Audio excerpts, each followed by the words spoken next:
I'd like to call to order the Finance Committee meeting. I'd like first to go to action items, approve the Finance Committee minutes from June 26, 2025. Do I have a motion? I make a motion. Second. Motion from Mr. Bartlett, second from Mr. Unks. All those in favor? Aye. Any opposed? Motion passes unanimously. I adjourn the Finance meeting.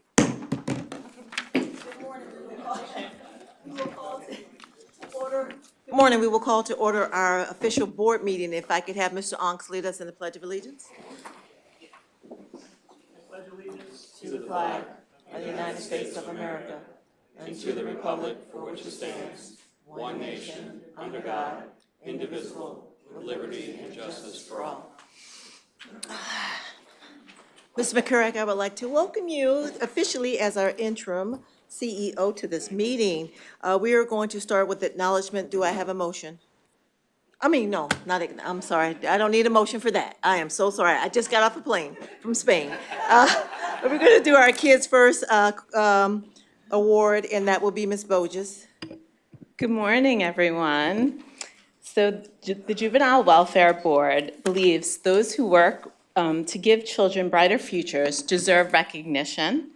Today, we're honoring our newest Kids First awardee, an outstanding social service professional who consistently goes above and beyond to put children first. Pilar Bradley. Please stand up.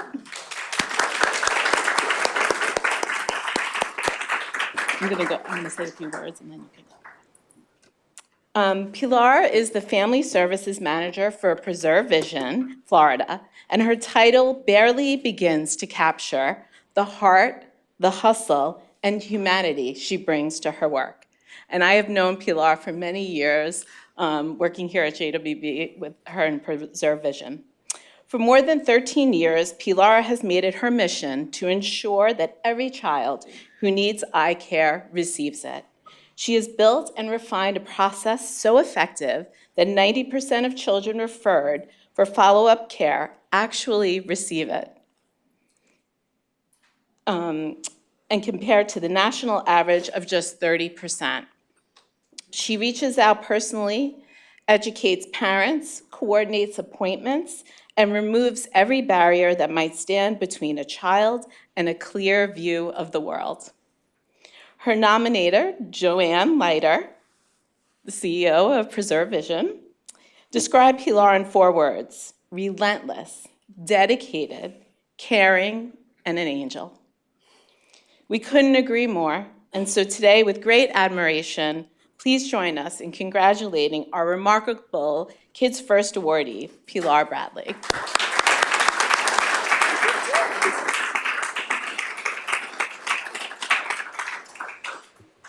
I'm sorry, I already got emotional. I just want to thank you all for this amazing recognition and the gift. I do have the best job in the world, helping children. I can never leave a child behind. The more they need, the more I have to work for. And I will go, I don't care if they close doors on me, I keep knocking doors until somebody opens the door for that child. So thank you so much, and this is very touching, this is very emotional for me. Again, I had the best job in the world. Thank you.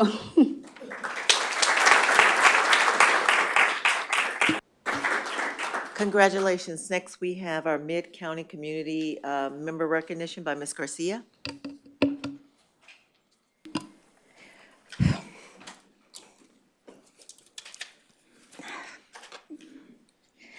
Good morning. Yaridis Garcia, Community Engagement Manager.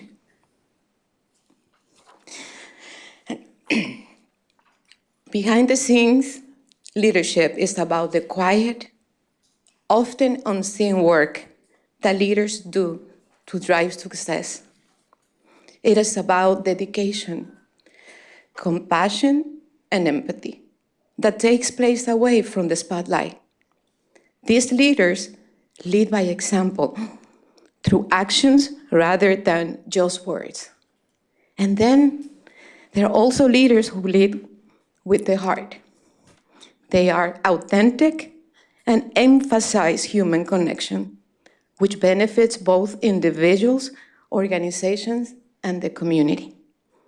I am here today to recognize the leader who sometimes is behind the scenes, but with a big heart and a contagious laugh, has dedicated 29 years to the Mid-County Community Council, JWB, and Pinellas County.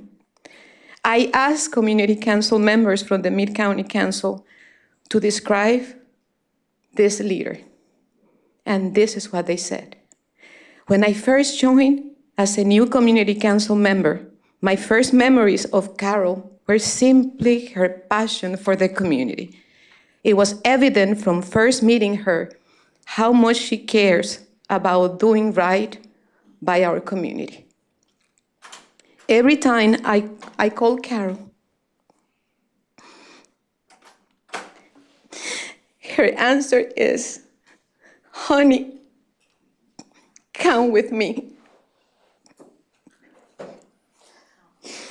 The pictures you are seeing right here are just a glimpse of Carol.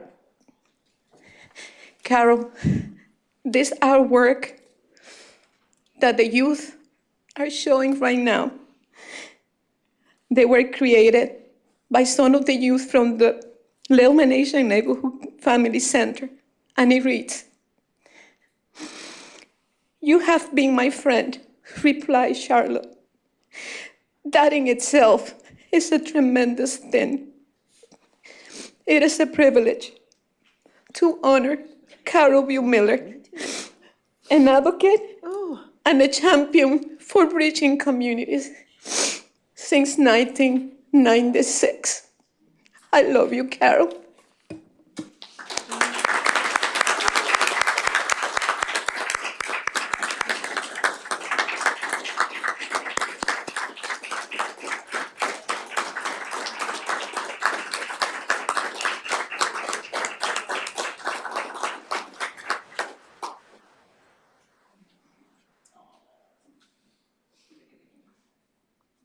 We have some Mid-County Community Council here present to support, as well as some of her family members. That's beautiful. Oh, thank you. Oh, how sweet, thank you. That's kind of heavy. Carol, Thank you. I don't know what to say, except we're very lucky to have a juvenile welfare board in our county. The things we have done, and it's to all of you that have put your time and your energy into it. Right, Mikey? Thank you all. This is very special to me. Thank you. Carol. This honor is well-deserved. When I first joined the board, I kept saying, well, who is this dedicated person that's at every meeting? You are so very dedicated to the citizens of Pinellas County, and I just want to personally say thank you. Thank you. You're very sweet. Thank you. If I can add a few more of those words. Just the one time I can't blame the light from my eyes. But Carol has been an amazing woman with a drive that is unmatchable. Anytime she made a phone call and said, "I need you to do something," you just did it. You didn't ask, you just did it. Oh, by the way, Carol, your daughter is a perfect person to replace you at the new council. I mean, she couldn't have had a better teacher than you. So please, take your mother's place. Okay. Carol, you are, again, you are just an amazing person who has had kids at her heart from day one. We know you're not leaving because you're too ornery to do that. So congratulations on this award, and look forward to seeing you more. Thank you, Mike. Next, we have our consent items. Do I have a motion for approval? Second? All in favor? Any opposed? Okay. We will move on to our action items. Next, we have the adoption of the FY '26 first quarter meeting schedule by Ms. Flynn. Thank you. Good morning. In your packet, you have the proposed dates for October, November, and December board meetings. We are required by law to set the meetings at least quarterly. Your bylaws now allow you to do that as opposed to having to set the whole year in September. You will see that the October meeting is on a Wednesday instead of a Thursday. That is because of the 24th is the summit, thank you. 24th is the summit, and then there was also a county commission meeting that we didn't want to conflict with. So those would be the three proposed dates. Of course, you guys can change them as you wish, but I know Olivia polled everybody to see what dates would work. Any comments on these dates? If not, do I have a motion for acceptance? All in favor? Any opposed? Okay. Next, thank you, Robbie, for going all up to the podium. We have the approval of a proposed FY '26 millage rate and the preliminary FY '26 budget. Thank you, Madam Chair, members of the board, Mr. McCurack, Mikey. Robbie, I'm not sure you've been here long enough to get away with that.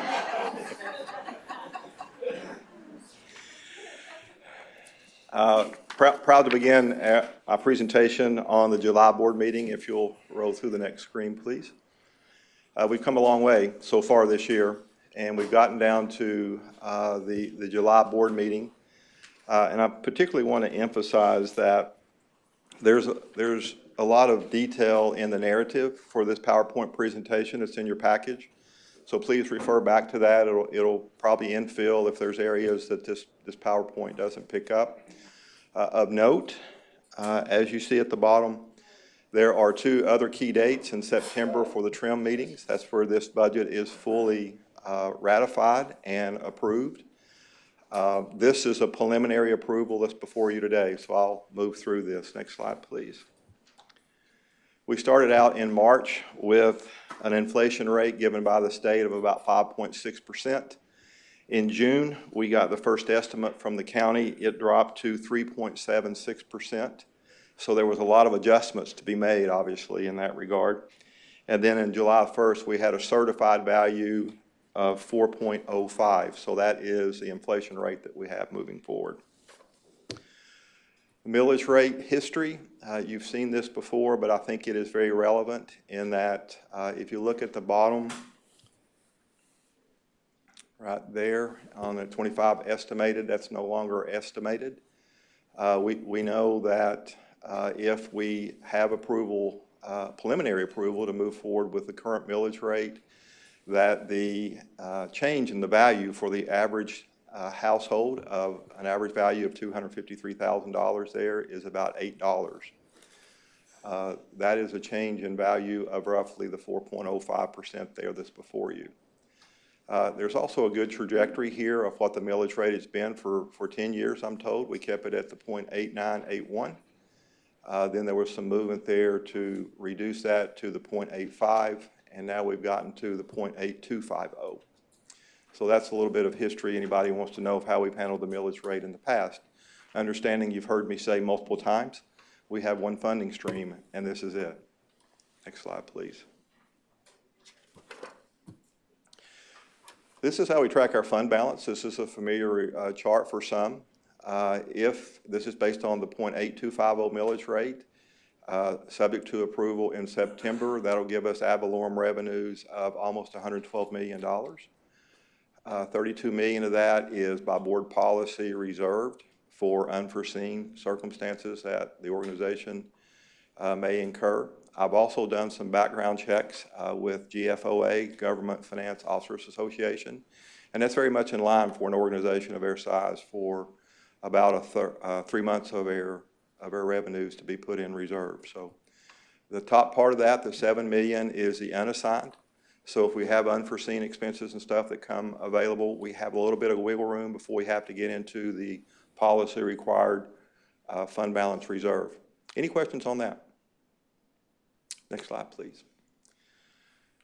This is a lapse history. Lapse is money that we budget with our agencies and also internal to JWB. And that's monies that for a variety of reasons usually that hasn't been spent throughout the year.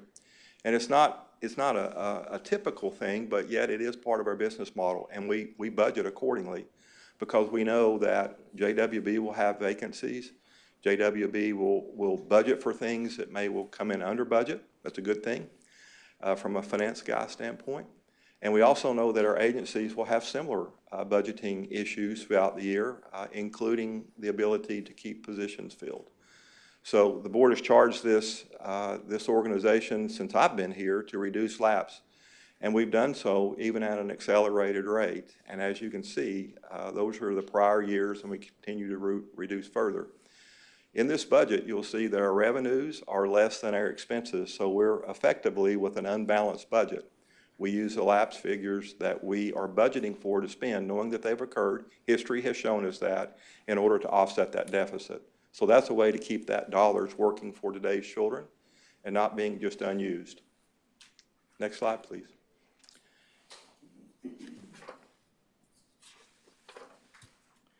We have a lot of things going on, and you've heard me talk some about this within our economy.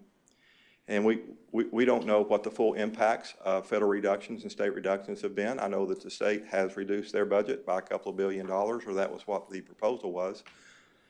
We also know that the inflation rate continues to move on us some, not in big amounts, but it is certainly on a trajectory upward. June's CPI, Consumer Price Index, was 2.7%. May, it was 2.4%. So there is a trajectory moving forward. So we need to be aware of that as we budget. That means higher operating costs, not only for our agencies, but also for JWB.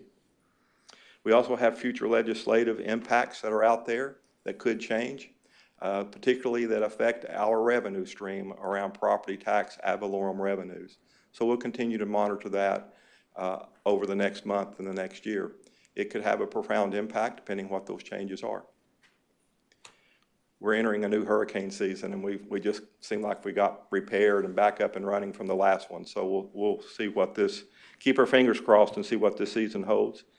And then we have a new strategic plan that's we will be moving forward with this next year. And we have reduced that budget from average spend of about $4.1 million. Now it's down to about $1.9 million. So that's one effort of other efforts that I'll talk about through this presentation to show that we are tightening up as we need to, as we see a trend in these things that may occur or may not occur, but we're trying to budget in a conservative way to offset them if we need to.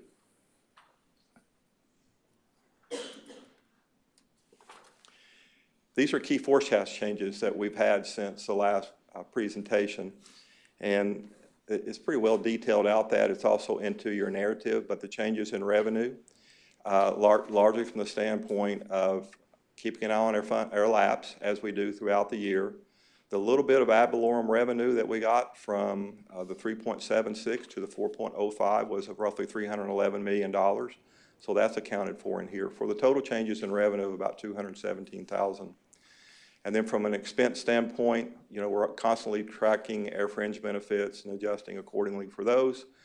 There's been an add to the budget for some audio-visual equipment that we need to replace, I think even in this room, for total changes expenses of roughly $81,000. So I always like to point out from the last time the board has met and convened what has changed, and here are some key elements to that.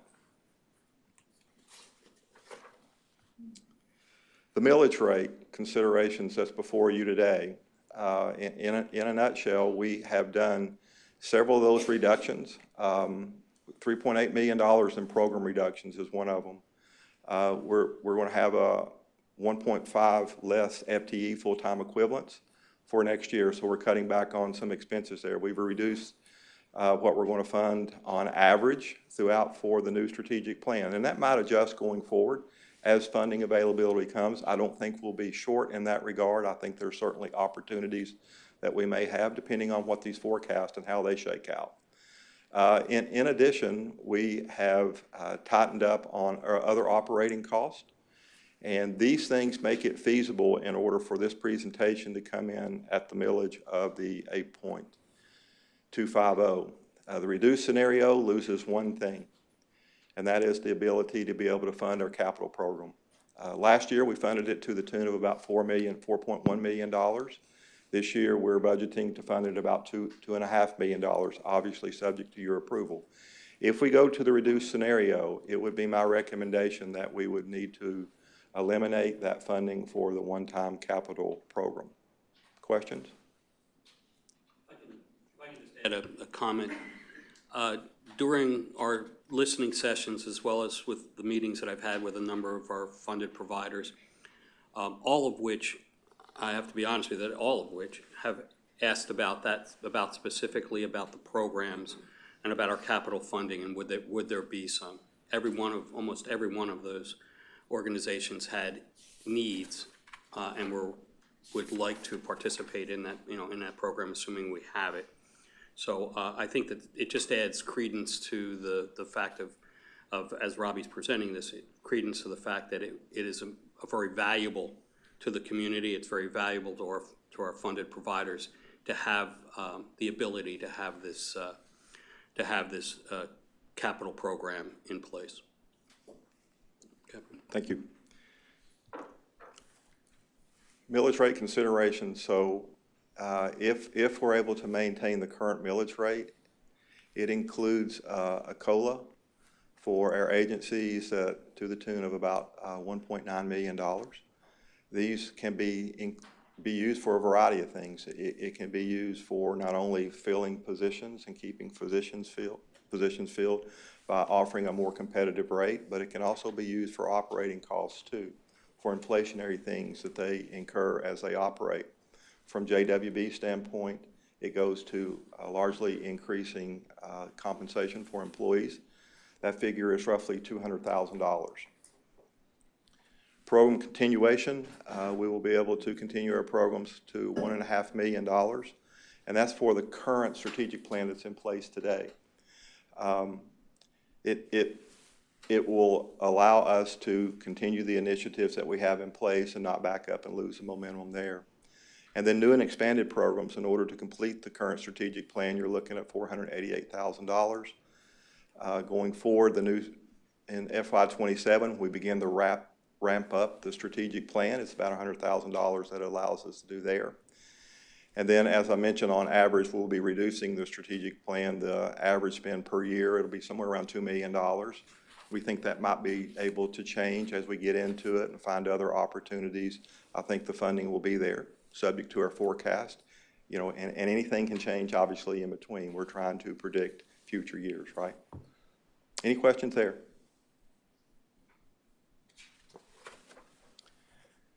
You have a blow-up of this budget in front of you.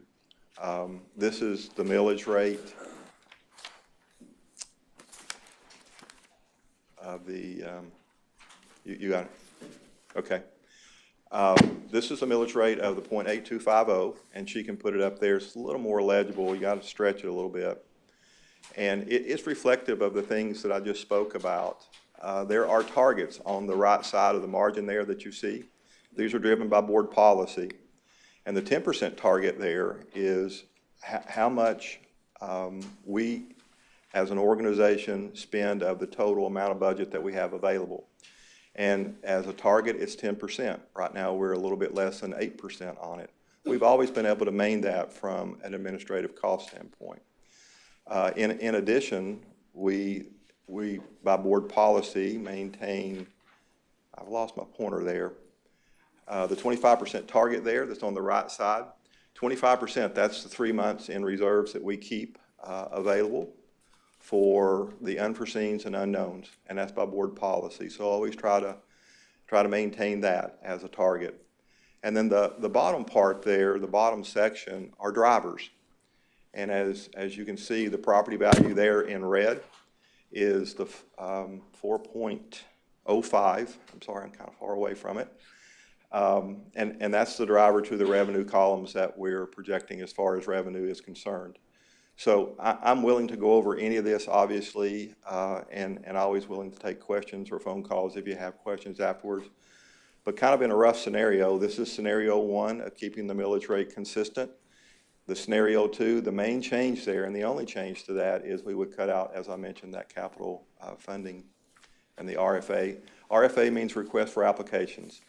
And that means we put out these one-time monies, we go through a competitive process to vet these projects that the agencies have available and prioritize based on the funding that we have available.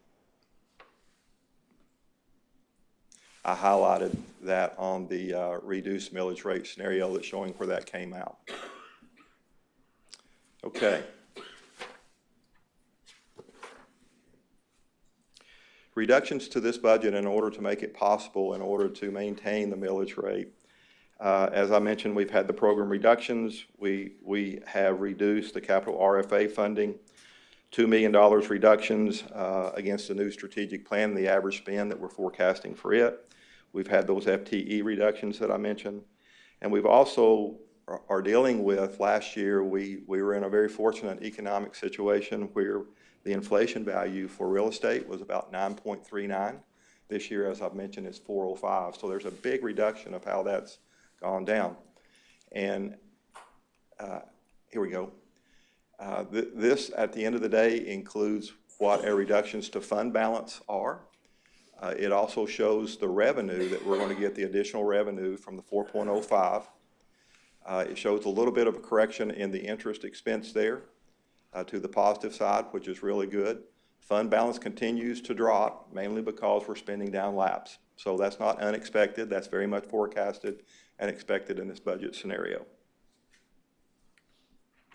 This is the reduced scenario, and instead of this being $3.2 million, it's $1.6 million if we went to there. And if you notice, with the fund balance reduction due to lapse, due to that lesser revenue, instead of that being a $5 million figure, it's roughly a $7 million figure, so the deficit is a little bit bigger.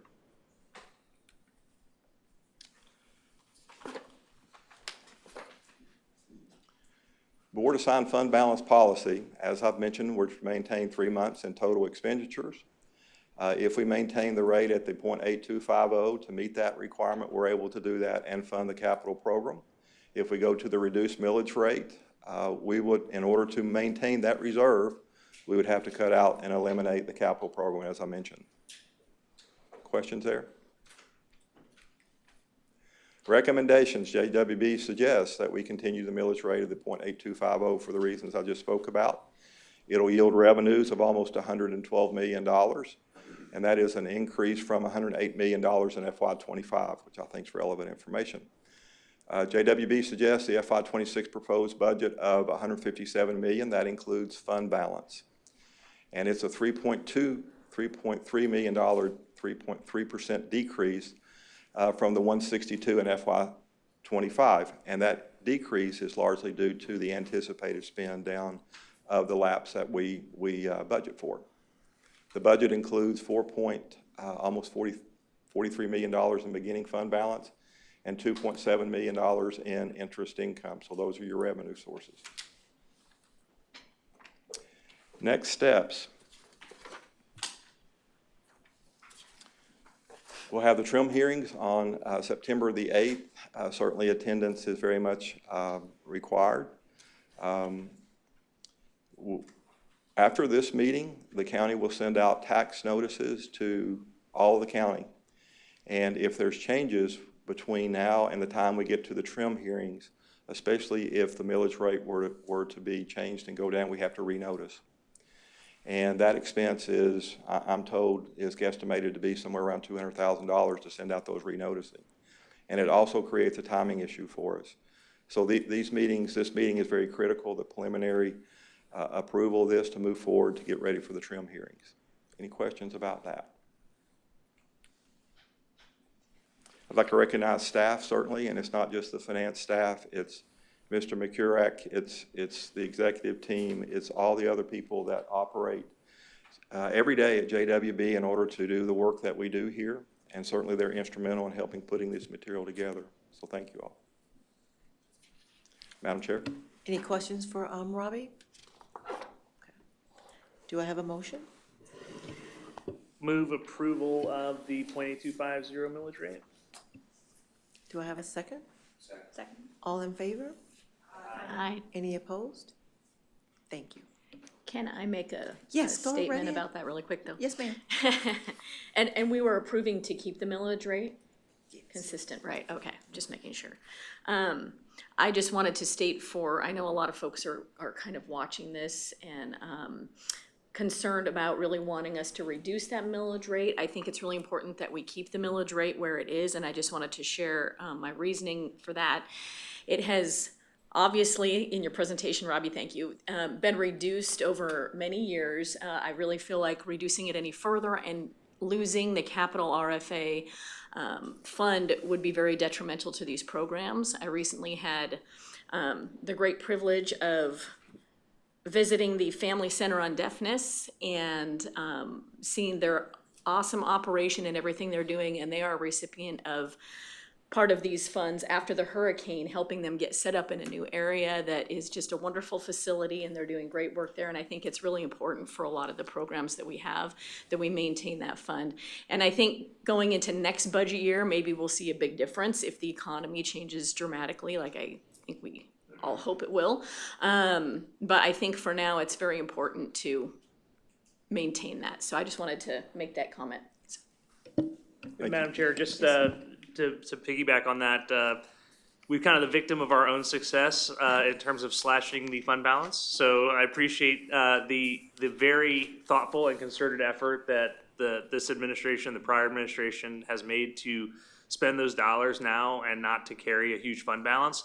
But at the same time, now we are basically at the bottom line of what we need to retain as a fund balance and make sure that that we have the resources we need to fund these programs for the kids of today. So I agree with Board Member Chia. This is, I think this is a lean and mean budget, and it's responsive to the needs. And there's a lot of unknowns right now at the state and federal level. So to reduce it right now, I don't think would be prudent.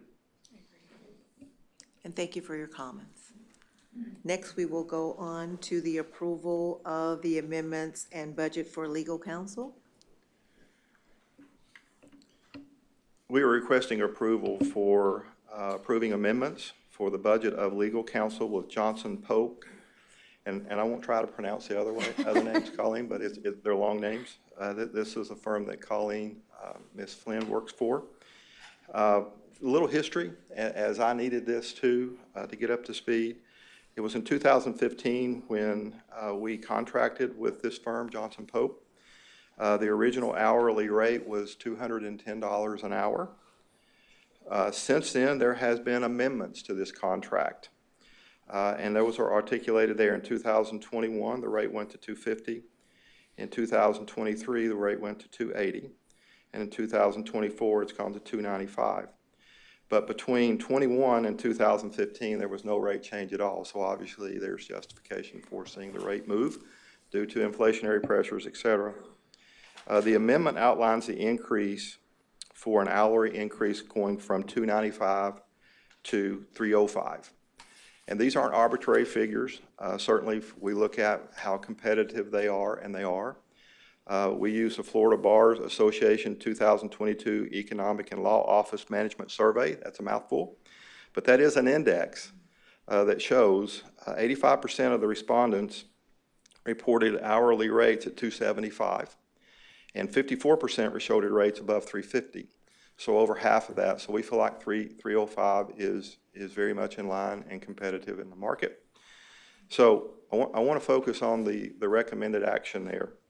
Approve the proposed amendment, grant authorization for future adjustments to the hourly rate, provided they stay within the industry range of 3 to 6%. And we also request that the expenditure limit for general counsel and legal services be reviewed and approved annually as part of the board's budget approval process. So we will continue to benchmark those rates. We'll continue to monitor it from a 3 to 6% increase. If other inflationary pressures come, then it needs to be more than that, then we can certainly come back and ask for your all's consideration on that. But that's the request that's before you today. All in favor? Any opposed? I would just like to say, for the last 8 months, the rate that they got was not enough. They have really stepped in for the last 8 months, so. Well, thank you. And I just wanted to tell Robbie, we've actually been counsel since 2008, March of 2008. We responded to an RFP. And so I've actually been here 17 years, and the attorney who you had before me was here 27 years. So there's history of having very long-term attorneys for the board. So thank you guys very much. Thank you, Colleen. Next, we will move to the approval for Gulf Coast Jewish Family and Community Services transfer of assets purchased with JWB funds. Absolutely. This before you is an item where it's budget neutral. I want to say that first. So over the years, we have funded through the one-time capital program that I've mentioned, Gulf Coast Jewish and Family and Community Services. And since 2018, we've awarded roughly $325,000 to them. And one of their programs, the violence prevention program, going forward, we will no longer be funding. And the capital solicitations in response to that they sent in included organizational-wide all the programs that are funded by JWB, not just the violence prevention program. So if a program goes away, and there's not other programs that were part of that proposal that they submitted, then there's a payback to it because it hasn't been fully amortized or fully depreciated over time. And that's the case here. There's still a book value to the improvement that we made with public funds.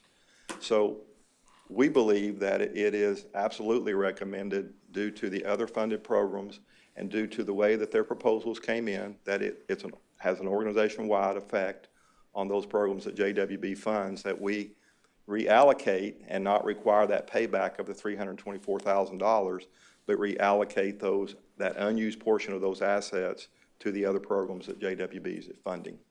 So that was a mouthful. If you have any questions, I'm glad to infill there. But this is per policy too. And we thought it was, from a transparency standpoint, necessary for the board to hear this and understand what our recommendation is and why we're making the proposal. Any questions or comments for the recommendation? Go ahead, Ms. Chia. I just wanted to say that I had some concerns about this, to where the funds were going.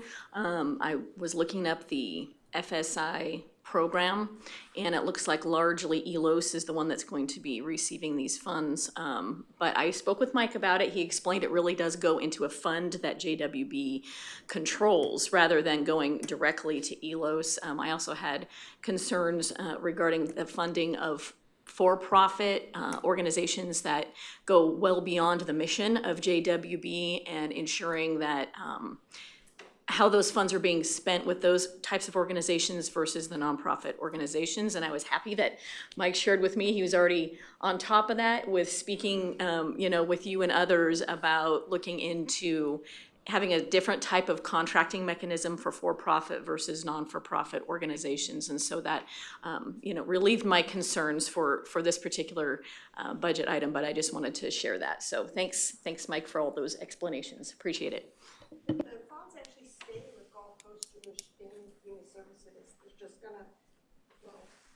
In theory, it's not going to ELOS, which used to we used to call them CAMs. It stays at Gulf Coast. Gulf Coast has an FSI mitigation program, so it's not meeting the agency. You need to come up talking to Mike. Sorry, I just want to make sure we didn't get that. Introduce yourself. Yeah, introduce yourself. I'm sorry. I'm Stacy Gill. I'm the Senior Program Manager here at JWB. The capital RFA awards that were made to violence prevention, which is a program at the Gulf Coast Jewish Family and Community Services, were considered to be agency-wide. And at one point, we were funding 3 programs at Gulf Coast Jewish.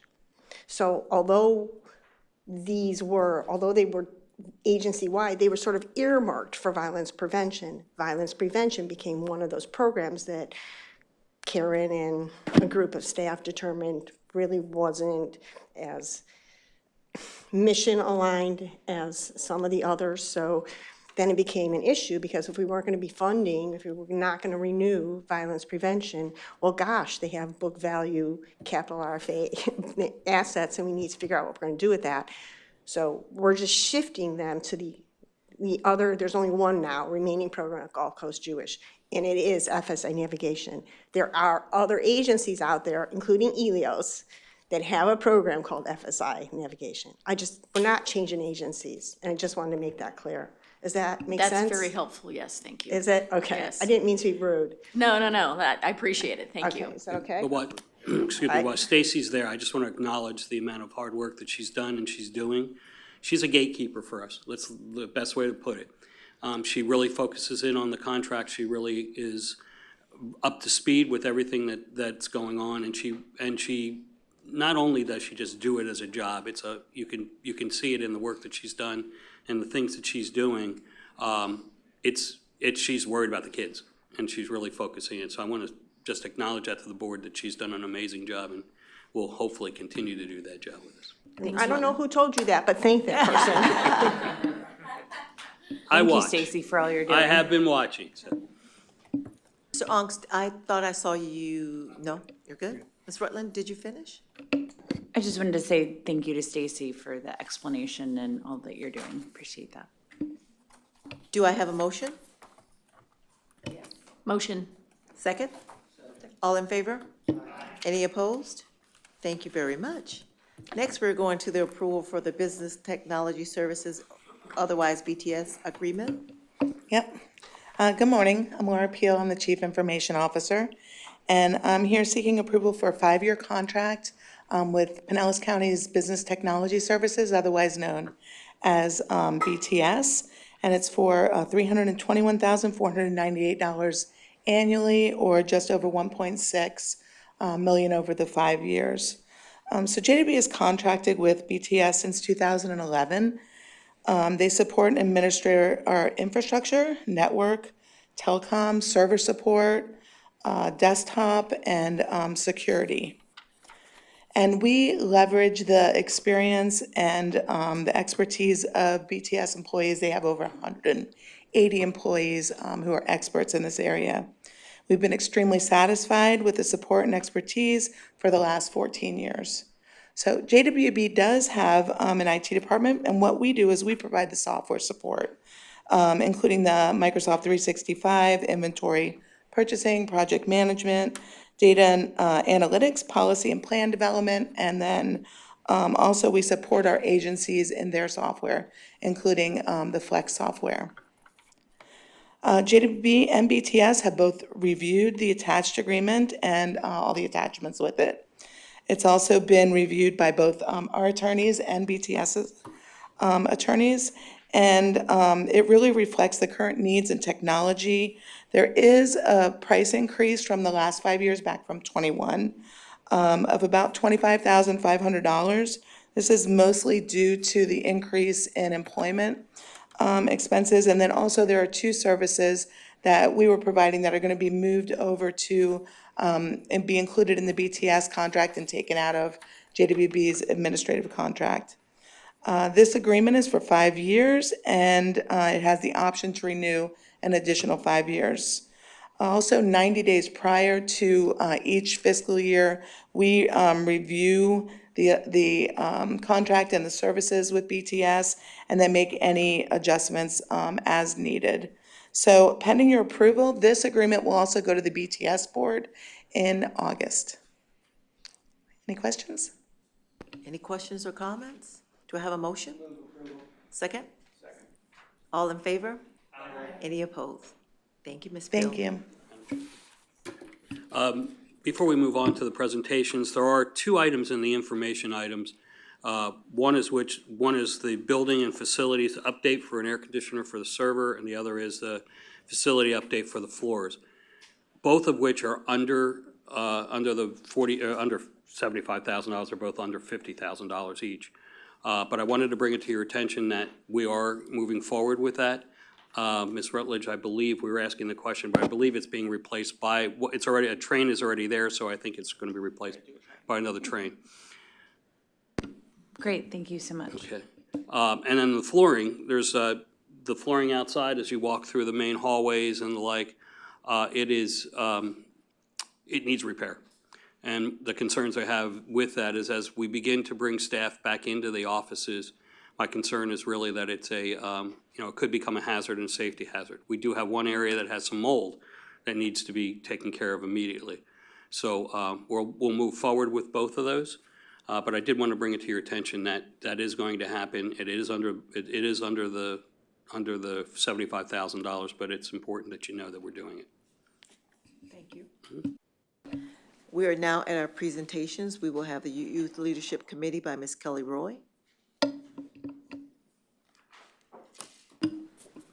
Good morning. My name is Kelly Roy, and I'm the Community Engagement Advocate over South Pinellas County. I also help lead the Youth Leadership Committee.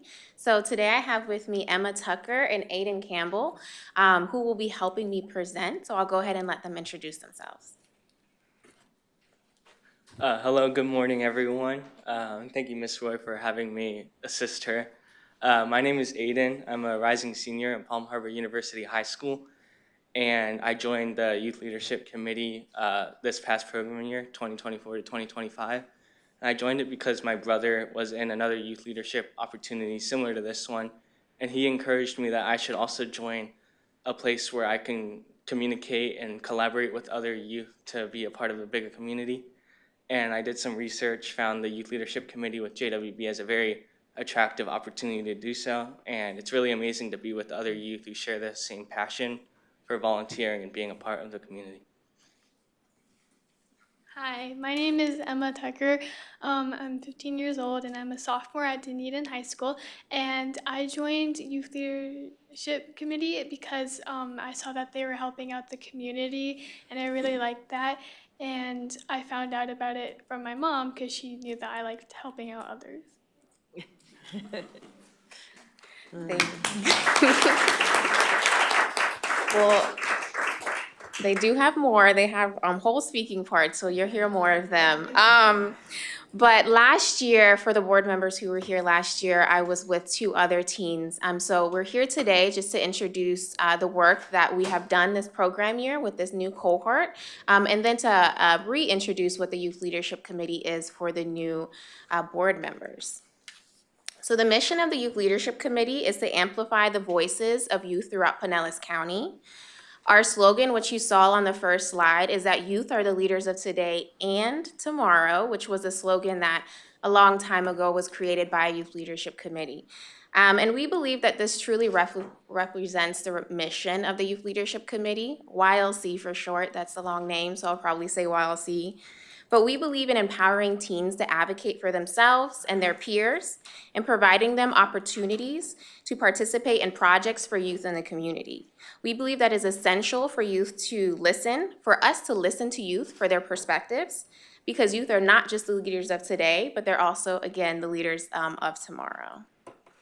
So to be part of the Youth Leadership Committee, teens need to be in 9th through 12th grade, so in high school. They can be public, private, or virtual school. And they also need to live in Pinellas County, have a 2.0 GPA, and most importantly, be able to participate in the full program year, which starts in October and ends in May. And so we'll have a virtual informational session in September. Following that, we have the applications open for a couple weeks, and then we begin right in October. So we kind of follow the school calendar. How teens will find out about the program is a flyer that will be shared on social media, community council, sent through all of our funded agencies, and it's also posted on Peach Jar, which is the school district way of communicating with parents. So on this slide, you'll see pictures from teens from last program year. But we want to be able to show you the growth that we have had in the last 2 years. You'll recognize some teens in the program year, which you'll see pictures of in the next slide, because teens do have the opportunity to continue on and join the new cohort and reapply. So we did have 5 teens continue on to this program year. And not only did we have an increase in teens being involved this program year, but we also had an increase in the amount of representation from North County, which was one of our big goals. So we did have 3 teens from North County. 2 of them are here today, which is great because we want to have a diverse representation of youth voices through Pinellas County. So on this slide, you'll see a timeline that we created just to show you a visual representation of everything that we did this program year. And as you can tell, it's a lot. Stuff is happening October through May consistently. In red, you'll see in green actually, you'll see the planning meetings that we had, which are largely virtual, and then we do have some in person. And then in black, you see a council presentation. Teens had the opportunity to present to North County Community Council and then Mid-County Community Council, similarly to how they're doing today about updates about YLC and all the amazing work that they're doing. So now I'm going to hand it over to Emma and Aiden, and so they're going to be talking about the volunteer opportunities that they had, which are in red, and then in purple you see the projects, and so they'll be talking about that as well.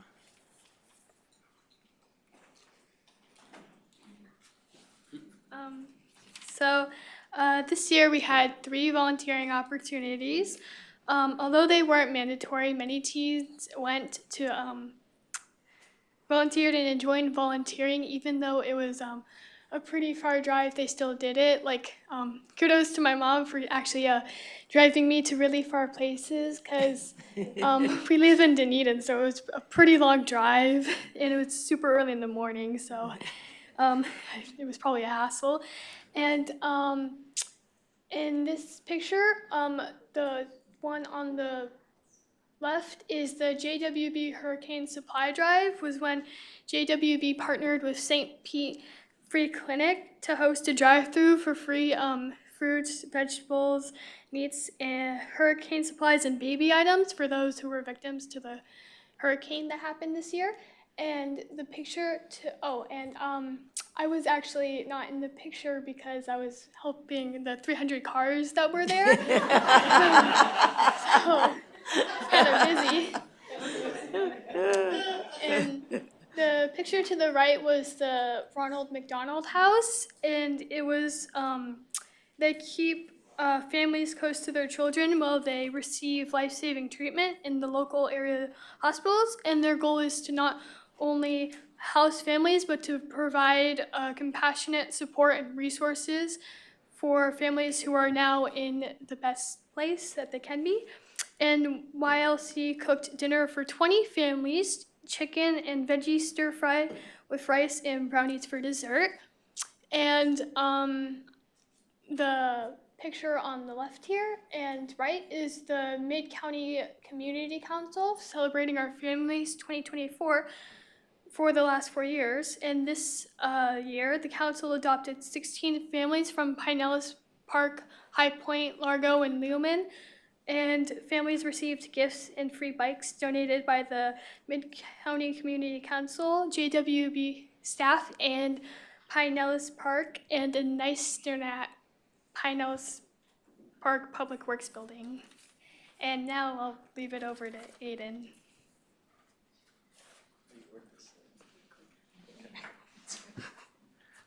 Thank you, Emma, for introducing the volunteering events that we had this year. And in the year, we had 2 projects that we worked on. The first one focusing on mental health and teens, partnering with the JWB's Children's Mental Health Initiative.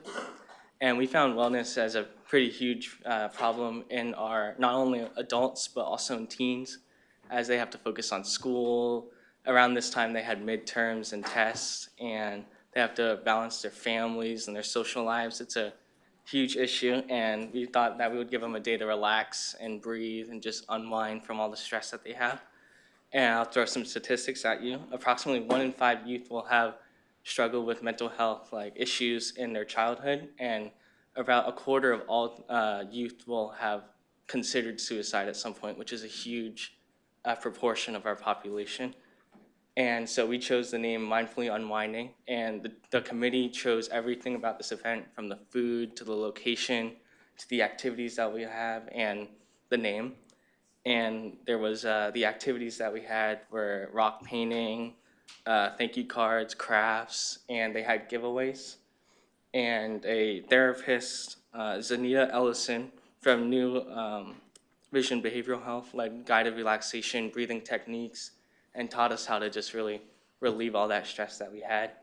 And about 40 people showed up, from little kids, teens, parents, to grandparents. So it was the whole family showed up, and it was a really great time.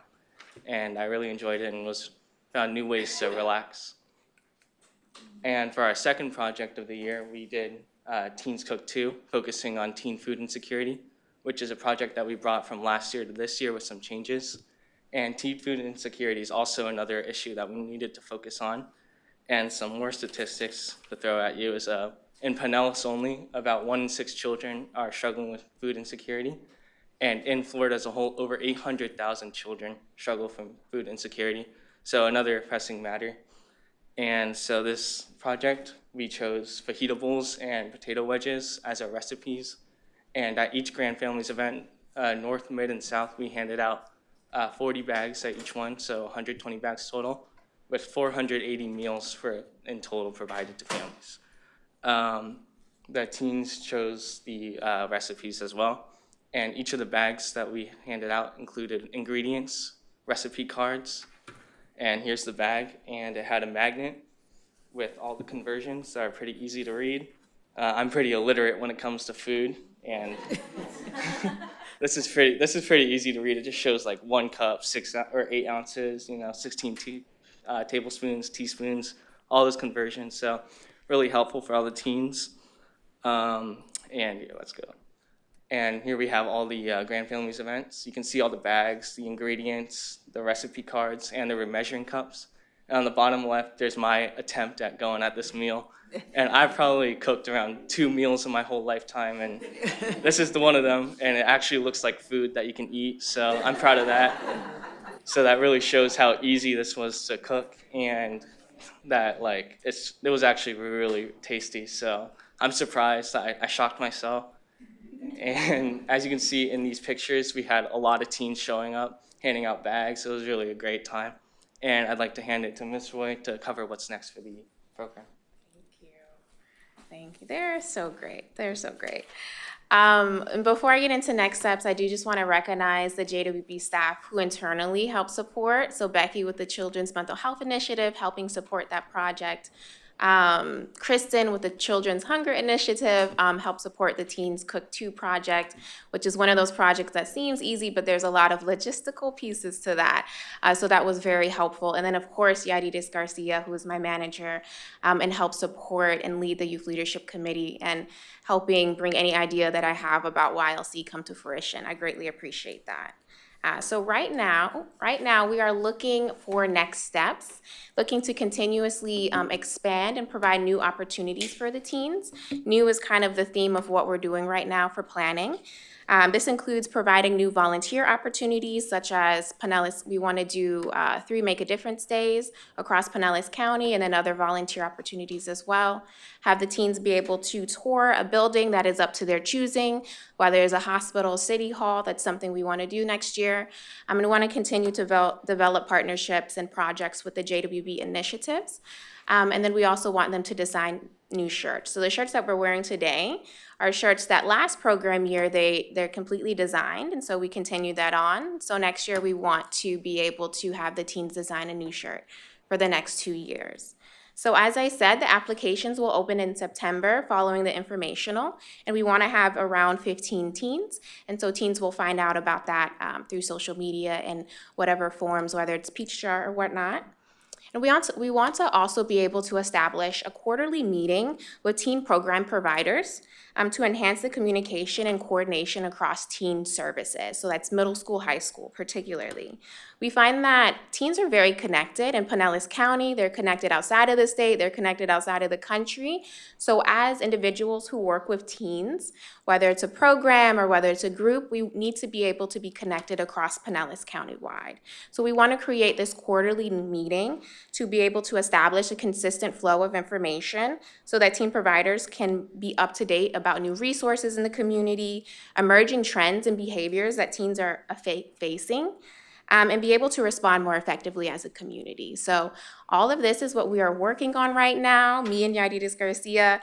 We're very excited to continue on with YLC and welcome a new program, a new cohort into the program. I'm always excited and happy to have facilitated the program year for the past 2 years, and I'm always greatly looking forward, particularly to seeing the teens who continue on and seeing them grow and develop new leadership capabilities.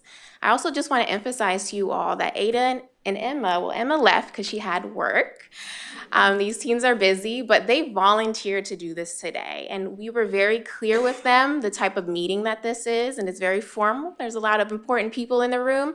And while they were nervous and expressed that, they still wanted to do this presentation. And they did a fantastic job, I will say, and so I'm very proud of them.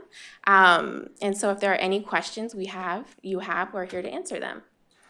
Good morning. I just want to say thank you to you and Ms. Garcia as a parent of graduating cohort member. I just want to say thank you. The leadership opportunities were great. The public speaking opportunities were great, and you guys did meaningful projects. So as a parent of one of the students that was advertised just now, I just want to say job well done.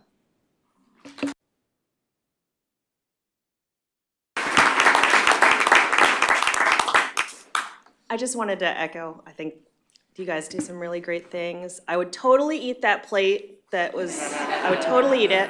And if I come hang out, can I get a t-shirt? These are important things. Thank you, guys. Again, job well done. I think the artist you found your replacement for the future. Maybe a long time from now, but I think she might be in the right line for it.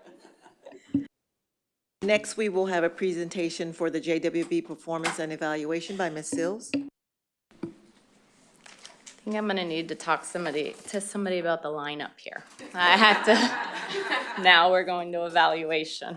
Well, hopefully you'll bear with me as it's not as exciting as our Youth Leadership Council, but it is important work. Good morning, I'm Megan Seals. I'm the Director of the Performance and Evaluation Unit. And today I'm gonna provide an overview of what our unit does, including our evaluation cycle, our core responsibilities, current focuses we are having today, and what's up next for us. So let's get started. So this is really just the goal of the Performance and Evaluation Unit. We're here to assess the effectiveness, efficiency, and impact of JWB's funded programs and initiatives. So essentially looking at return on investment for our community. This ensures that decision-making is data-driven, evidence-based, that we have outcomes that are measurable, and that our resources, which are taxpayer dollars, are used strategically to achieve JWB's mission. So we're working every day to get to the answer of the question, is anyone better off because we're here? So let's take a look at the evaluation cycle. This is just a simple graphic that shows how evaluation typically works. And we know that real life is not like the textbooks, so it's not always a perfect cycle. We don't always get to start from start to finish. We may have to visit various points over again to have quality improvement processes. And we may be picking up evaluations midstream. So for example, we may be able to design our evaluation from the ground up for new initiatives, like our Turbo Babies campaign that we recently started, or for new programming that we recently funded, like our strategically funded programs, where we have the opportunity to start from the very beginning to plan evaluation. But we're also working with programs that JWB has a long-standing history with. We've probably funded for 10 plus years, and we need to make sure those are still operating efficiently and effectively. In addition to that, as you're evaluating, evaluation has to have continuous improvement, right? So we may be working with a program, and we all thought it was a great idea to use a validated measure, tested tool to show outcomes and results. Well, in the real world, we might find out that those parents don't want to answer 20-question questionnaire. So we have to stop and we have to reassess. And when we reassess that validated measure tool, that takes us back to data collection design and starting the process all over again. What's important about this is our ability to refine these approaches and use ongoing insights and feedback. It more effectively gives us the decision to support decisions and more effectively use our taxpayer dollars. If we're not regularly reviewing, we're going to stay stagnant. So one thing that's important to note about our unit is that the evaluation field typically in other areas functions more as a third-party entity, right? An evaluator comes in, makes a plan, assesses it, reviews the data, provides recommendations and feedback, and in most scenarios, they're kind of out of there.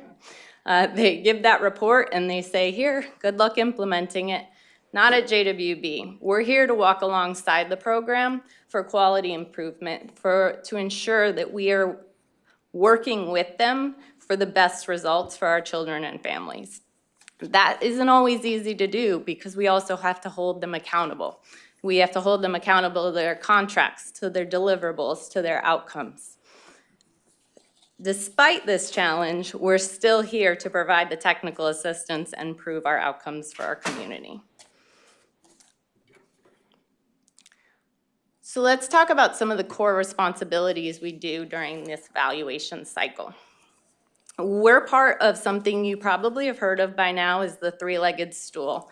It's a kind of funny little term that we use to name our 3 program units, program administration, program finance, and program evaluation. These units work together to have a holistic approach and a clear vision of the program from all sides. Together, we monitor programs, including doing activities such as participant file reviews, program observations, staff and participant interviews, all of which feed data, quantitative data, qualitative data, back into our evaluation. In addition, our unit conducts research. We research best practices, evidence-based models, validated tools in order to prove programmatic support. This ultimately makes it so that our community is getting the most recent literature and best models to them as fast as we can. Our unit also develops program methodologies and evaluation plans. These are for our funded programs and our collective initiatives. This includes what tools we'll use, what measurable objectives we will have, and how we'll collect data. We are largely a part of data management. So data management is a huge piece of the evaluation unit because we're doing it from the very basics of training staff on the ground at programs. How do you enter data into our system? How do you submit data to us?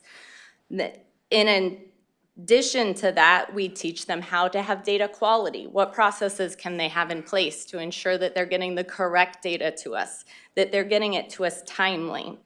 And we're monitoring their progress all along the way so we can see performance real time, not after the fact. In addition, we support our data sharing agreements in our units. Those are agreements we have with external parties, which give us data sets where we can look at children's outcomes in a more comprehensive way we wouldn't be able to do without those agreements. Some examples of those is our DCF data set, which looks at child welfare, or Pinellas County Schools student data that we share. Our unit also conducts all data analysis. We analyze all program outcomes, our service levels, and we do analysis for our initiatives as well.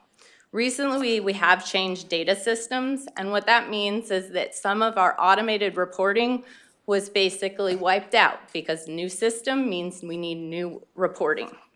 This has been a manual process. We're going to talk a little bit later in the presentation about how we're going to improve that manual process, but it takes time at this current moment because each evaluator is having to extract the data and use tools like Excel or statistical software to get those results.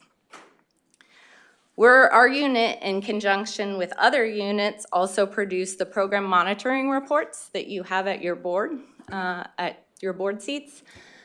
Those 95 reports you have today are all analyzed by our evaluation team. Each of those program outcomes are produced by our staff. Those reports, along with presentations to our board on our portfolio performance and other community partners, are all responsibilities of our unit. And Karen will go over in more detail that report in the next presentation.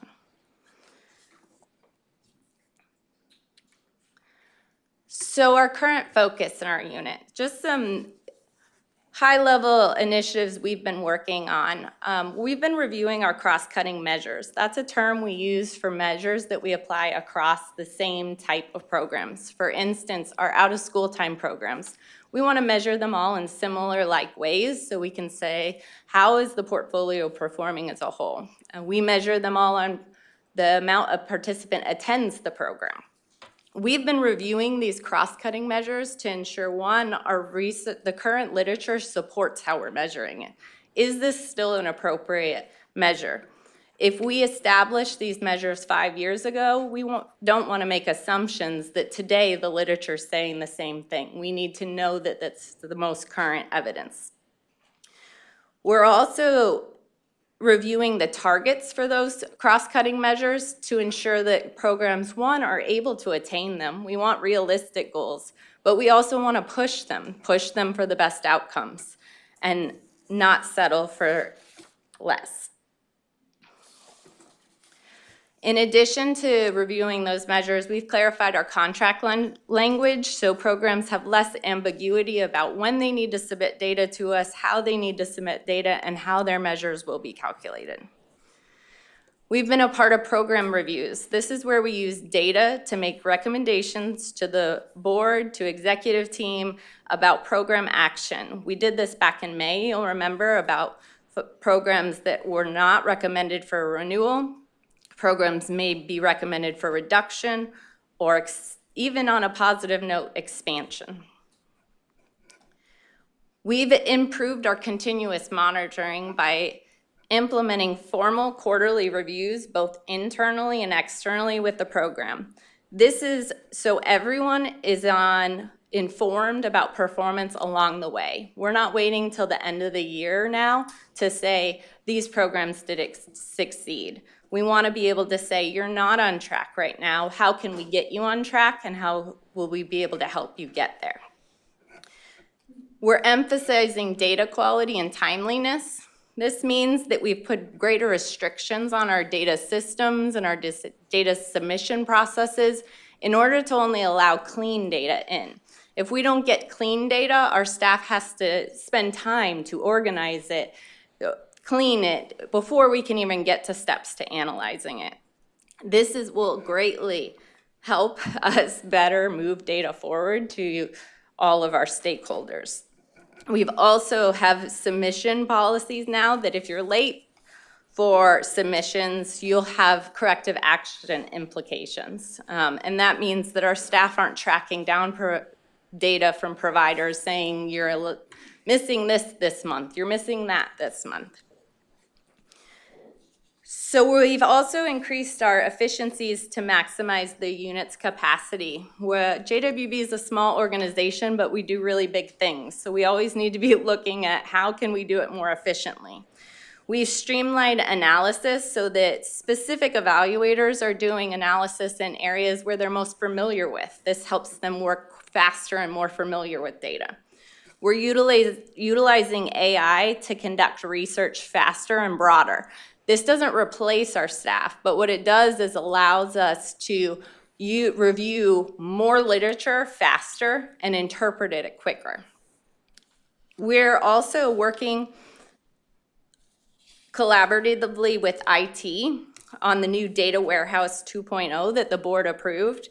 This is going to allow us to have better organized data in our warehouse so we can access it faster and use the leading tools in the industry like Microsoft BI for quicker results. Another area of efficiency is you've heard about our tiered monitoring approach that we've implemented with our program administration team. This simply means that we are assessing programs on their performance. If they're performing well on a tier, then we're not going to monitor them as often. We're not going to visit them often because they have a proven track record of results. So what's up next? We have just strategic planning. Evaluation will be involved with strategic planning support by providing research for the best practices in for our community, what the data is showing our community needs, and ensuring that in the strategic plan and throughout the programs we fund during that implementation of the strategic plan all have measurable outcomes so we can track our success and progress along the way. We're increasing our efficiencies in reporting. Obviously, when you hear us say we're doing manual analysis, everyone probably wonders, well, why in this day and age? We don't want to, and we will be fixing that, a part of our data warehouse 2.0. And this will allow us to automate simple analysis, like how many people did we serve? That should be a quick outcome that we can get to so we can ask deeper questions and do more meaningful, in-depth analysis with the staff that have the skills to do that. So our in-depth analysis that we'll be moving towards will look like answering questions like care coordination. If we want to understand if a participant is in a program, in multiple programs, are those programs talking to each other? Do they know the challenges that they're working on with each other? And if they are talking to each other, are we getting better program results by that care coordination? This is just kind of a quick overview of what our unit does, but I want to thank you for letting me share today the work that we do to better ensure that our children and families are better off because of JWB. I'll open it up to any questions. And that's our unit. Go right ahead. Hi, thank you for that presentation. That was awesome. You're speaking my language when you're talking about, you know, the oversight and compliance and the data evaluation. So I just had a couple quick questions. I was able to look through some of these just really briefly. Yes. And I know you talked about your cross-cutting measures. Cross-cutting measures where you're because what was one of my questions initially is, are you measuring all of the programs or at least programs in the similar categories on the same measurements? And you said that you are. Yes. So then my question is on this data set that you've given us, down in this little better off section, I noticed that we have different measures that are highlighted. So as I was going through, I wasn't looking at the same measures for each organization. So I'm assuming maybe someone's deciding which ones to put on the page and what are they using for that evaluation? So it is like measures for like programming, and all programs don't have the exact measures, so there are sets of like measures. For instance, with our out-of-school time programs, they're measured on how often the participants attend the program. They're measured on school data, which includes their performance on our standardized testing, their attendance in school.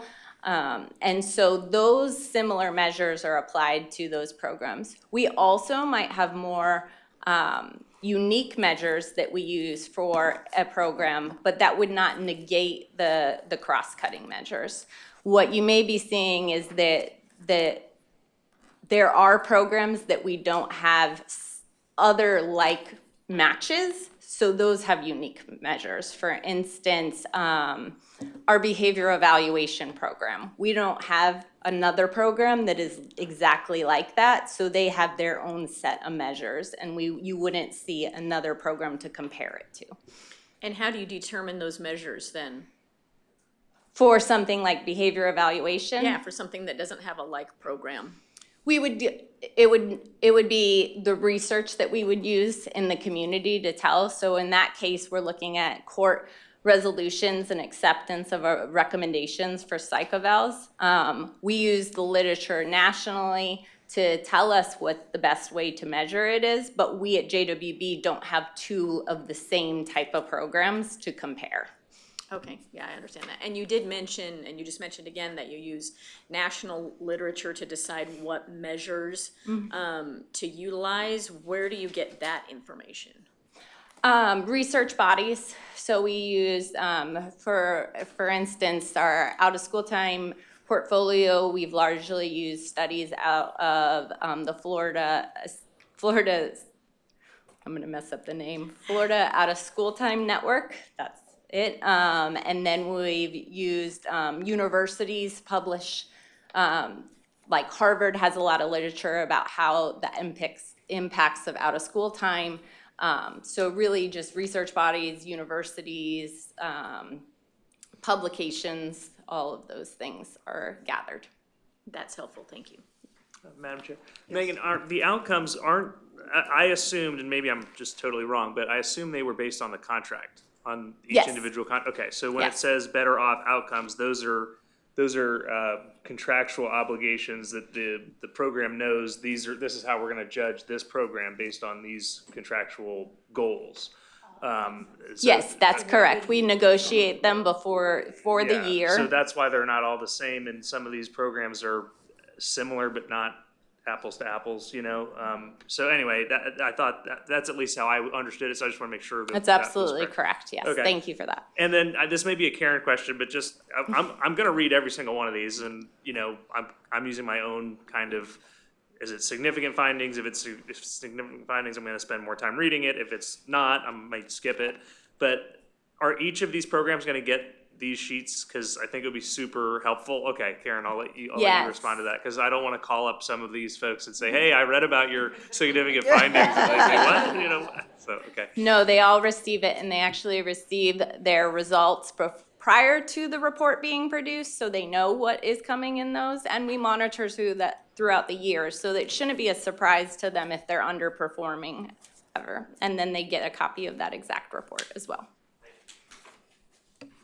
And in terms of the behavioral services, we have a model that many court systems are trying to get.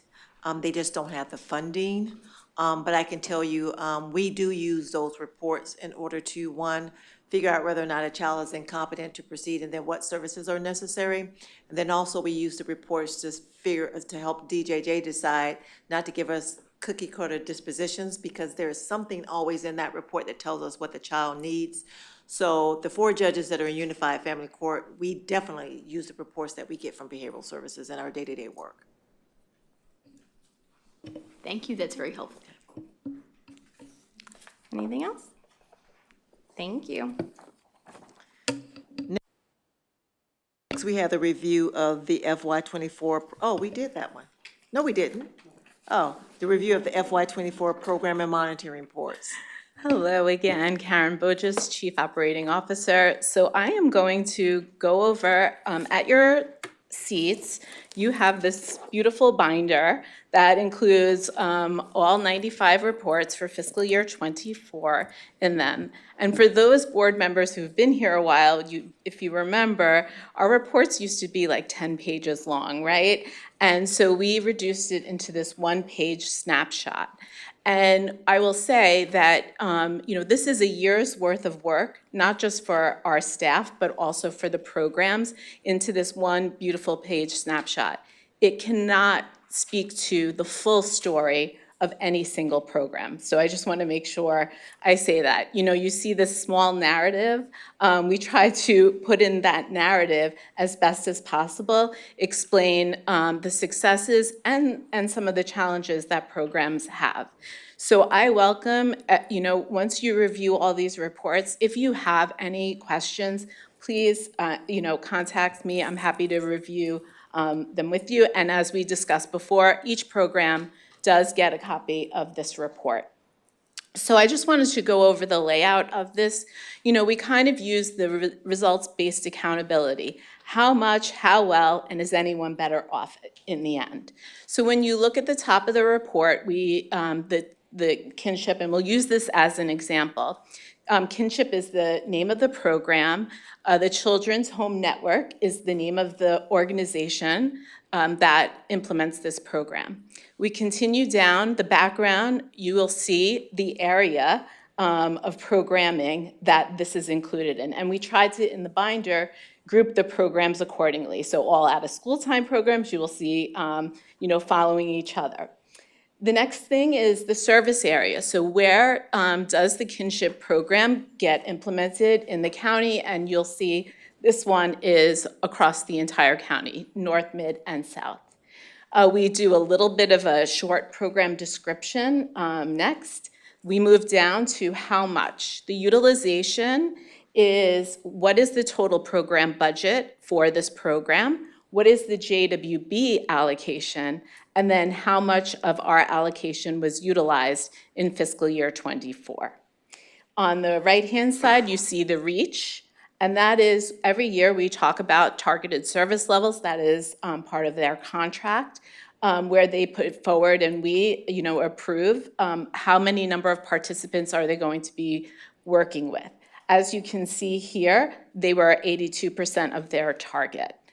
As we move down, we have some demographic information that we take into, that we are collecting data on.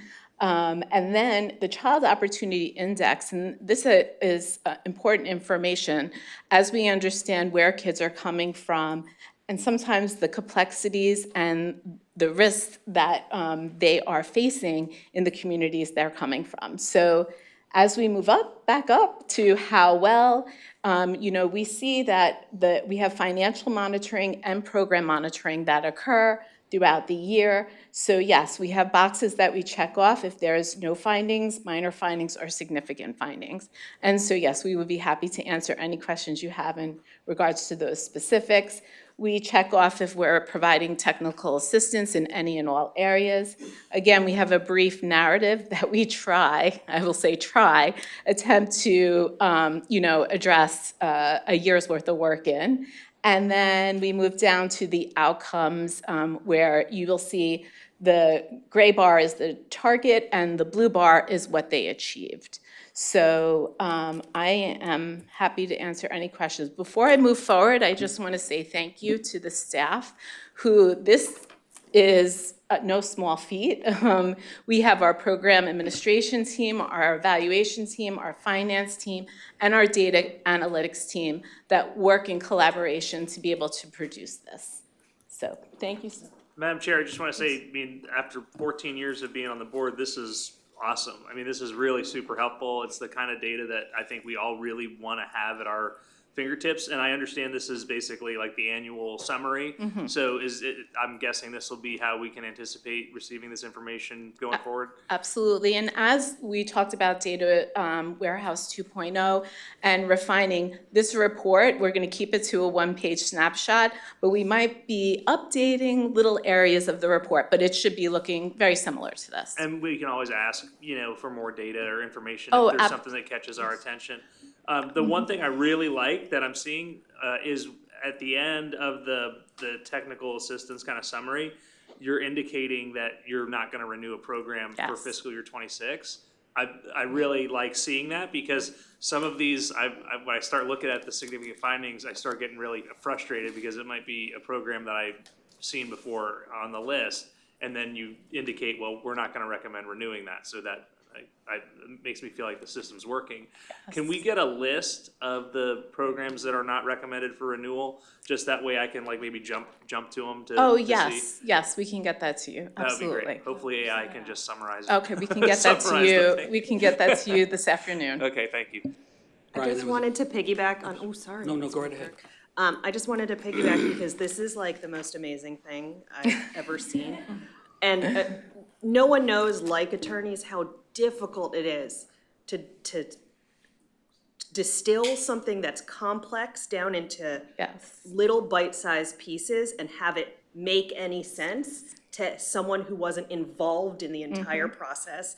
And this is clear, it hits all the highlights, this is clearly an amazing amount of work, and I want to thank you all because this is fantastic to look at. So Brian, that was a perfect setup though, that you just did. I have to sign off, the CEO has to sign off on every one of these before they go out. And one of the things I asked Karen to do is let's come, let's sit down and talk about anybody who was under 60% in the performance level meeting. And we looked at those and we identified that there will be a few that will be, that will not be funded next year. But my real question back to Karen, and we're working through the final details, is why do we wait a year? If we're gonna look ahead of time, we're gonna get more data, we're gonna look at it much more closely, and I'm looking at, if you haven't met the plan that, and the programs that we've set up for you that you're, to corrective actions, as we're looking through this, if you haven't done it in a reasonable period of time, then we're not gonna wait for a year to decide you're not going to be part of it. We're gonna potentially, within the next quarter, your funding will be stopped. And those funds will then come back in and we can now allot them to the right place, to other programs that are really needed. But That's, I mean, that with what she's done and what the team has done in developing this, and will continue to develop this, that'll give us the opportunity to really hone in on the value added. Excellent, thank you. Again, job well done. This is an easy read, and I do appreciate having this all in one binder. I totally agree with that. Having been in corporate America and needing to distill things down to give to leadership and boards, I know how difficult that is, and I think the right type of information is here. I did just have one quick question for you. What goes into the Child Opportunity Index? Do you have some information on how that's evaluated? Yeah, we can share that. I'm probably, I will say this, I don't know if I'm articulating it absolutely correctly, but there's like 24 different areas that are looked at in terms of like how close is like a grocery store to your home in terms of food security. What is the environment look like around your home? How do you have access to childcare centers or school, childcare centers in your area? I'm only naming a few. Health outcomes get looked into on that, so we can share share more specific information with you all about that. I know Michael Havelka here at JWB, he's done a presentation in the past on the Child Opportunity Index, but maybe we, can do an update on that because there's a lot of detail that goes behind that. But it really is helpful information for us to understand, where families are coming from, what are some of the needs and challenges that they're facing. Yeah, I'd appreciate that. And are you gonna send the thing Brian requested out to the whole board? Yeah, so what we can do, we can send both, how about we do this? We can send both the programs that we're not renewing funding for fiscal year '26, as well as information about the Child Opportunity Index. Okay. Karen, can you also just include those that are under review as well? Okay. Yep. Any other questions? Thank you. Thank you very much, Ms. Bogus. Next, we go to the Chief Executive Officer's report. Ms. McCurry? Before I start that, I wanted to thank Brianna and the team that focused in on the book bus, a very successful book bus program this year. I think it was well received. The children were extremely happy about getting books that they could use and read. We had some great conversations. I think each of us who participated in it really had a good time talking to the kids and understanding what they were thinking about and why they chose the books that they chose and the like. So let's go to the next slide, if you would. What I said to you at our last meeting, that I would come back to you in 30 days and give you kind of an update of what we're doing and where we're headed. I kind of, in this whole process, I put my consulting hat back on, and as we started to work through these things, really looked at what can we do and how quickly can we move. From the leadership organization, as a team, we looked at what we have as far as staffing, collaboration, organizational structure.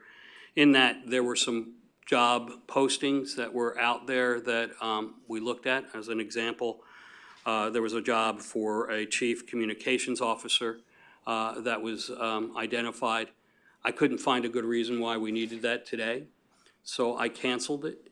And we'll be talking about what we really need in the future as we move forward with the strategy, with the new strategic plan, and how that will impact public policy and public outreach. We also looked at some of the other areas, other opportunities, or other jobs that we potentially don't need or not refill. So, for example, Barbara Morrison's role will not be refilled. And there were a couple of others, and we'll talk about the savings that we've gotten from that in the next part. From a technology perspective, we really took a good hard look at how we better incorporate AI and how we can use the tools to better make decisions. And my comments to the staff have been really focused in on what are the right questions do we ask? Not necessarily how we use AI or what AI can do. And I've kind of made a joke about the fact that don't send me a report that's been written by AI because I won't read it.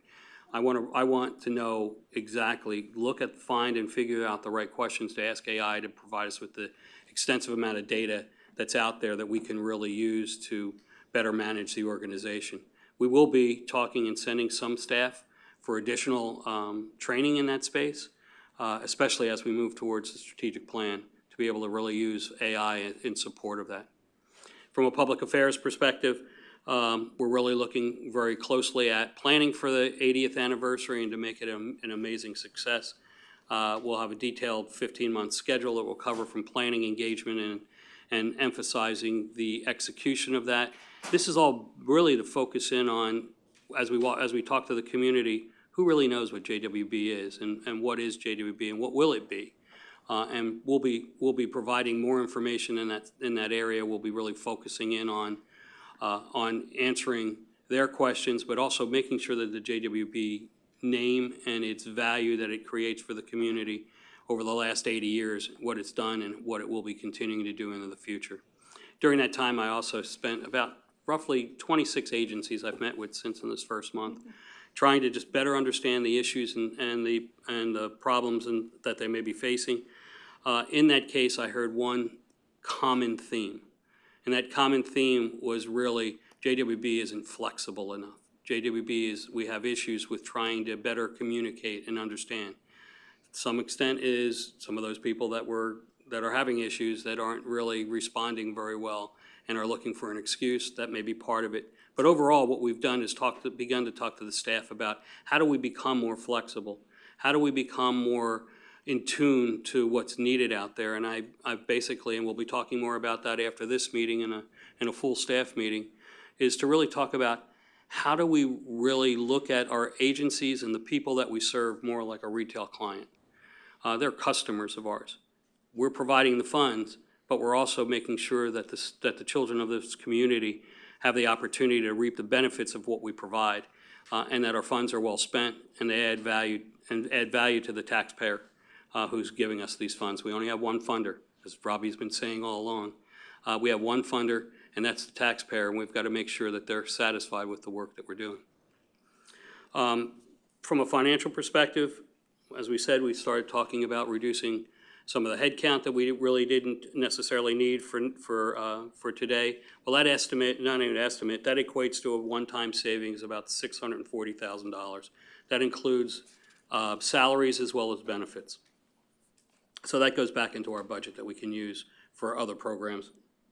From a strategic process, we've already begun the process of getting ready for the strategic plan.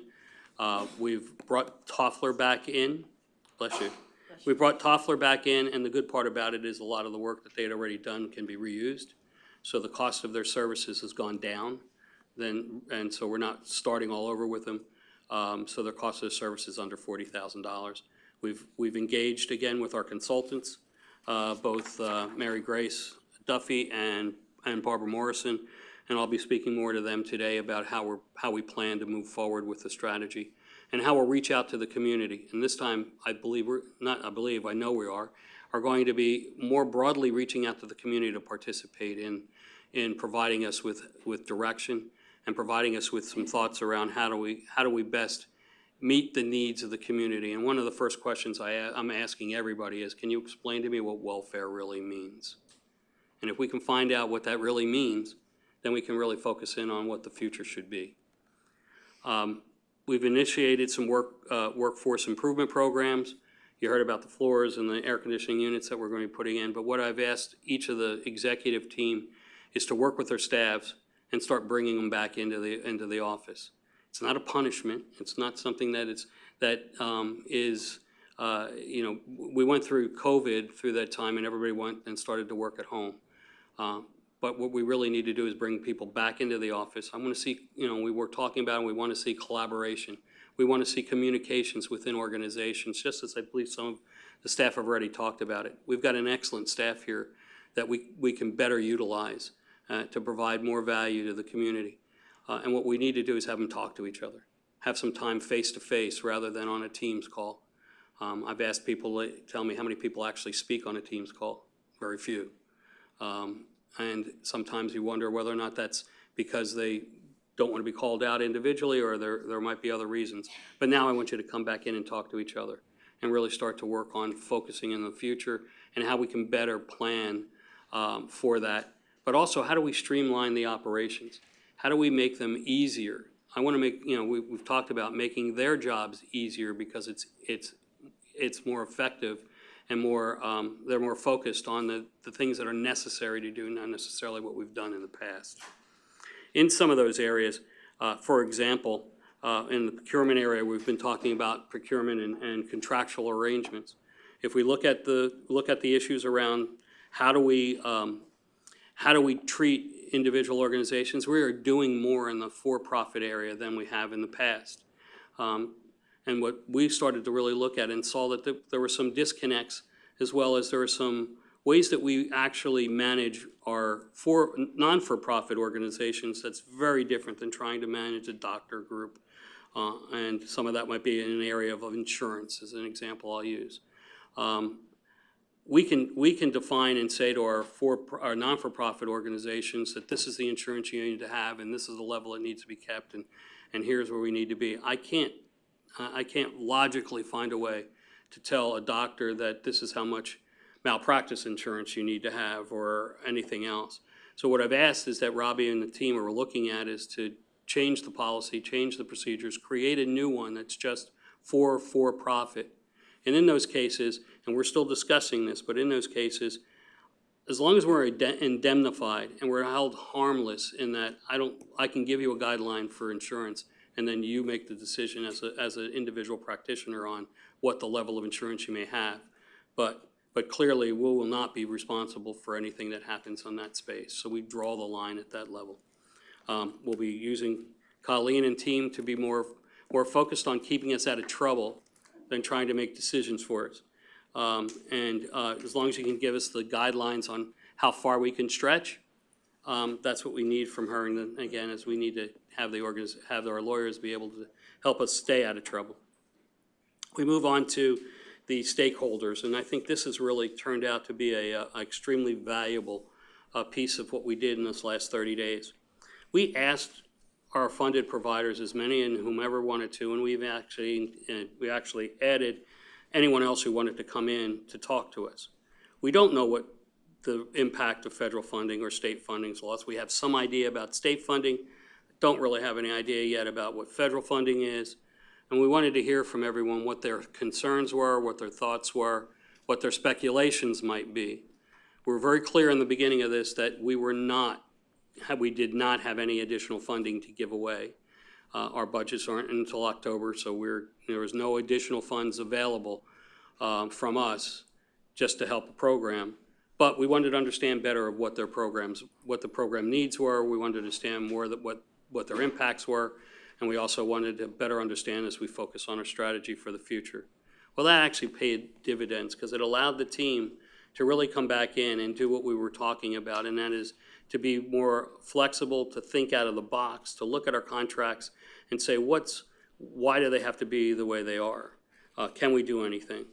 Well, we were able to find some funding to help support areas, and I'll speak to them individually, that are budget neutral. They're in the contracts already. It's not new money coming from anywhere, but it's available funds that were sitting and lapsed that could be used to support organizations.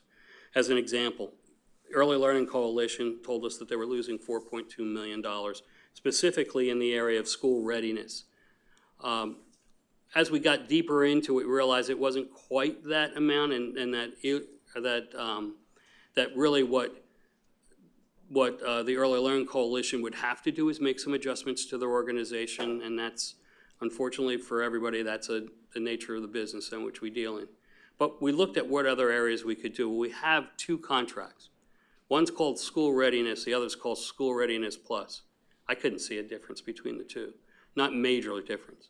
So what I asked Karen to do, and Karen and team stepped up and really focused in on, what we did was we took the buckets away and said we have funds. Well, we had an additional $600,000 that were sitting there that would have been elapsed. We're taking that $600,000. You'll come to you because we'll make a budget change or an amendment to a contract in October, because that's when these funds will be needed. But we'll be shifting that $600,000 into a school readiness program, and that'll actually impact nearly 250 kids. And continue them either on the program, being able to, utilizing what they're already getting or new adds to the program. We went then and looked at another area I think is dear to one of our board members' hearts, is school-based mental health programs. What we looked at is that we know that Pinellas County is being reduced by the federal government. We don't know why that number hasn't been released yet. We hope that there'll be some movement. As I understand, both our congresswomen have both written letters to Mrs. McMahon to talk about how we might loosen up those budgets. We'll see what happens with that. But specifically in this area of mental health-based programs, we saw that there was a real need from the school system, but really not the school system, but for the children of the community. It's not, the funds are not going to the school system. It's the funds that were identified are funds that were in lapse that are available out of two organizations that would have provided the service anyway. And that is from Suncoast Center, was roughly $400,000 for 4 therapists. And from the Directions for a Living was another $200,000 for therapists. That allows referrals for children to go to these therapists and the therapists to be paid for the services that they're providing. It's not going into the school system to just use as they need, as they want or could be. It's really going to the therapist to provide the services that the school system will help identify and provide referrals to those therapists for these children. That actually impacts approximately 300 children from ages 4 to 17.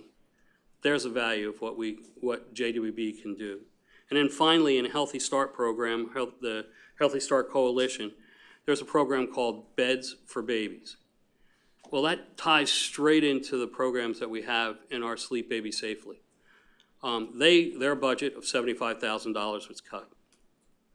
We looked at the opportunities to see if there's anything we could do. We have funds in the FSI program that we've talked about before. So we're going to have FSI buy 500 beds from the funds that are available in that program that would have been lapsed, and they're going to provide that to the Family Services pool to help ensure that we have beds for babies, over 500 of them.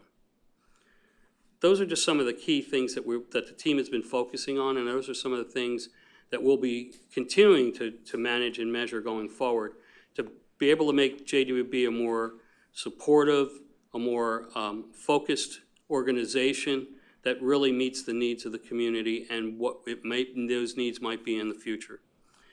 We did have, and we brought in, from a community engagement perspective, we brought in Congressman Anna Paluna. Brought her in specifically because I've been talking to her about how we get ready for our 80th anniversary. And she has a 2-year-old son. What better way to talk to a congresswoman about her 2-year-old son and our programs in Sleep Baby Safely and in Turbo Babies. It was a great meeting. Commissioner Latvala participated with us.